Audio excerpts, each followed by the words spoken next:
Anyone who's operated at a high level understands the concept of being in the zone. Successful athletes, artists, musicians, titans of industry, and innovators are all familiar with this feeling of incredible momentum.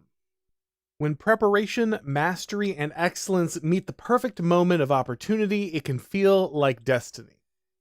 In politics, when the ruling elite are competent, confident, and command the respect of the people, they experience a similar phenomenon. When rulers have the mandate of heaven, the entire world seems to unfold before them, and when they lose it, disaster usually follows. The rule of successful elites should feel effortless, a well-oiled machine that runs smoothly and without hesitation. A ruling class with the mandate of heaven wields power abroad with ease because its enemies fear confrontation. Those who can ally with the nation do, and those who can't know to stay out of its way. Elites with the mandate of heaven don't need to fight a culture war at home. They are the culture. Art, movies, music, and television naturally look to the elite vanguard to set the tone. These artistic and cultural icons wield their social influence with a casual grace. They're not trying to be cool, they're what defines cool. The art, style, and music they produce set the expectations and aspirations of the rest of the nation. In the United States, progressives secured the mandate of heaven by fusing the unprecedented material abundance of post-war America with cultural deconstruction. The United States was relatively untouched by a global war that decimated the economic and military capacity of Europe's great powers. Only one nation, the USSR, could even hope to challenge America's military might, and the United States stood as the economically dominant global player. America's mighty industrial capacity and financial sector turned it into the center of commerce while ensuring the nation would become the leader of the new post-war global order. A complicated network of financial and political alliances were about to connect the entire world through communications and commerce, and America would get to define their architecture. As Red America secured the nation's military and financial dominance, progressives shrewdly maneuvered for control of its cultural institutions. The vast size of the United States had always allowed for many different regional cultures, but that was about to change. Radio, television, and a push to standardize public education through a shared curriculum meant that for the first time, every American shared a set of formative cultural experiences, and the left oversaw all of the relevant organizations. College attendance also experienced a rapid expansion in post-war America, quickly becoming a critical institution for any promising young talent looking to climb the economic and social ladder. The next generation of ruling elites were heading to college, and they were learning at the feet of a faculty that would be dominated increasingly by radical progressives. The left's institutional assault targeted any form of tradition in the United States. As soon as the nation had forged a shared culture, progressives began deconstructing it. Religion and family were coded as low class, while transgression became the highest goal of all artistic expression. Instead of affirming the value of tradition, the continued economic and military dominance of the United States only seemed to embolden and validate the progressive cultural revolution.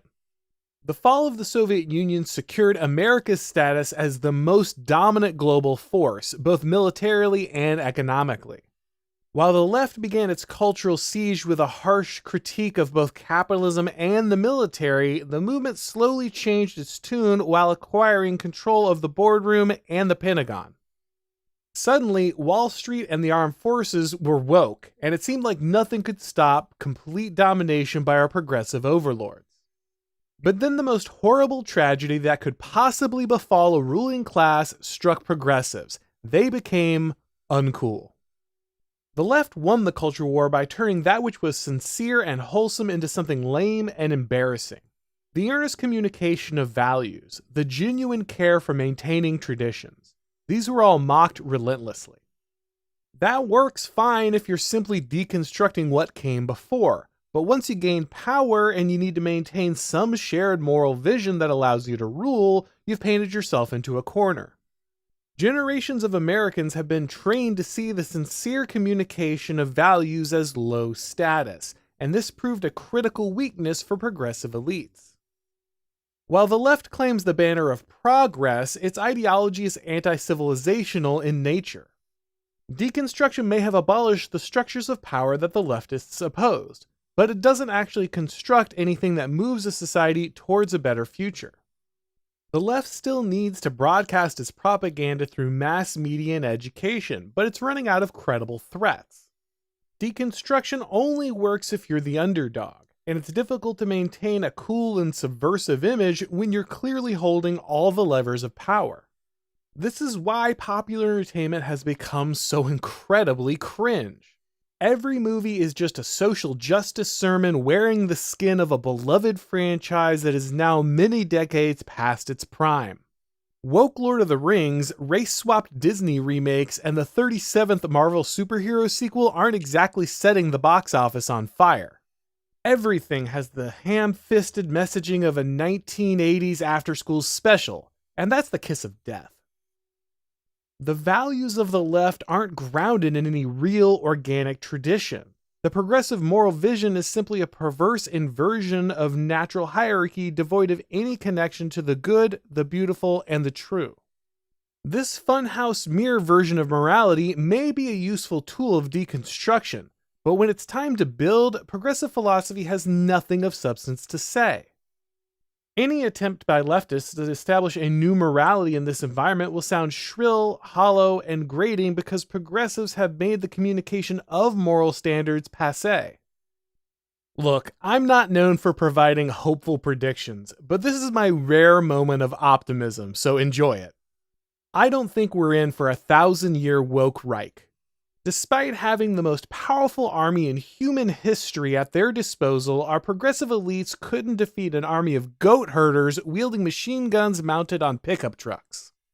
The progressive obsession with elevating the incompetent, pushing a corrupt climate change agenda, and injecting woke politics into corporations is destroying economic productivity. Most importantly, progressives went from avant-garde tastemakers to shrill, lecturing schoolmarms in record time. No one has ever squandered so much cultural capital so quickly. The left has lost the mandate of heaven, and once that happens, a ruling class rarely recovers. While this loss in cultural momentum is good news, it doesn't mean automatic victory for the right. A failing elite class can still hold power for a long time if no worthy successor arises to take its place. Conservatives have been taught that the wielding of political power violates their own principles, and this mentality will always keep them from replacing the progressive left.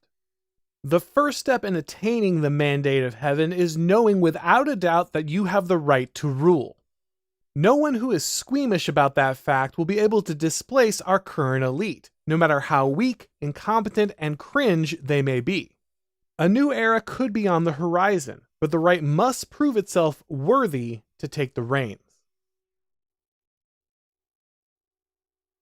Thanks for watching, guys. If you enjoyed this video, go ahead and click like, and if you haven't subscribed yet, now is a great time to do so. If you'd like to get these broadcasts as podcasts, make sure that you go ahead and subscribe to The Orr McIntyre Show on your favorite podcast platform, and when you do, please leave a rating or a review. It really helps with the algorithm magic. If you'd like to follow me on Twitter, or Gab, or Substack, if you'd like to get these shows on Rumble or Odyssey, the links to do all that are down below in the description. And of course, you can read all of my columns and watch all of my shows over at The Blaze. Thanks for watching, guys, and as always, I'll talk to you next time.